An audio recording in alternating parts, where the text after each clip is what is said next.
वो कभी आते जाते लोगों के हाथ में सामान देखने लगता, तो कभी उसकी नजर उन दुकानदारों पर चली जाती जो अब तक अपने ग्राहकों से रेट के लिए लड़ रहे थे। लेकिन उसी वक्त उसके आगे चल रहा अनिल एक बहुत बड़ी दुकान पर आकर रुक गया।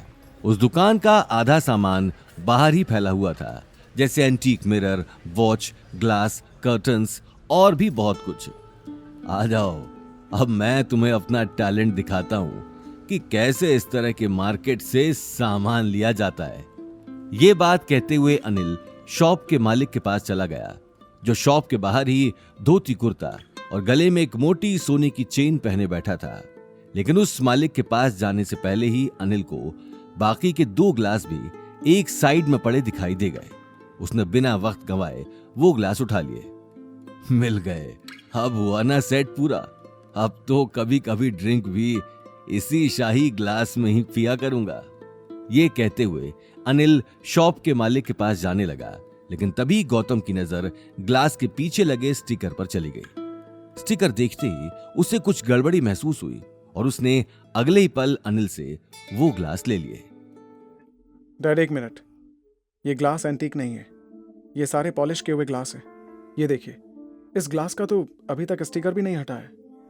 गौतम की बात सुनते ही अनिल हैरानी से ग्लास को देखने लगा, लेकिन इससे पहले कि वो आगे कुछ कह पाता, शॉप के मालिक ने उन दोनों की बात सुन ली। उसकी शक्ल से साफ पता चल रहा था कि वो अपनी शॉप पर किसी तरह की गड़बड़ी नहीं चाहता था, इसलिए उसने शॉप के सामने खड़े 2 मुश्तंडों को इशारा कर दिया। देखते ही देखते अनिल और गौतम को उन मुश्तंडों ने घेर लिया और गुस्से में उन्हें देखने लगे। देखो, ये तुम ठीक नहीं कर रहे। लोगों को झूठ बोलकर सामान बेच रहे हो और ऊपर से गुंडागर्दी कर रहे हो। रुको, मैं तुम्हारी अभी पुलिस में कंप्लेन करता हूं। अनिल की बात सुनते ही शॉप के मालिक ने अपनी आस्तीन ऊपर कर ली। क्या बोला भाई? पुलिस ने खबर करेगा? चल लगा पुलिस ने फोन। अरे तू कहीं करेगा फोन? फोन तो मैं करूंगा। अब तन्ने यहां से अब कोई ना बचा सके है। ये कहते हुए शॉप का मालिक गुस्से में गौतम और अनिल को देखने लगा। साफ पता चल रहा था कि वो किसी भी पल उन दोनों को मारने के लिए तैयार था। उसकी धमकी सुनकर अनिल का गला सूख गया और माथे से पसीना आने लगा। वहीं गौतम इससे पहले कि आगे आकर कुछ कहता, उसकी नजर शॉप के बाहर पड़े एक छोटे से स्टोन पर चली गई, जो धूप में बहुत तेज चमक रहा था। गौतम ने अगले ही पल वो स्टोन उठा लिया और उसे ध्यान से देखने लगा।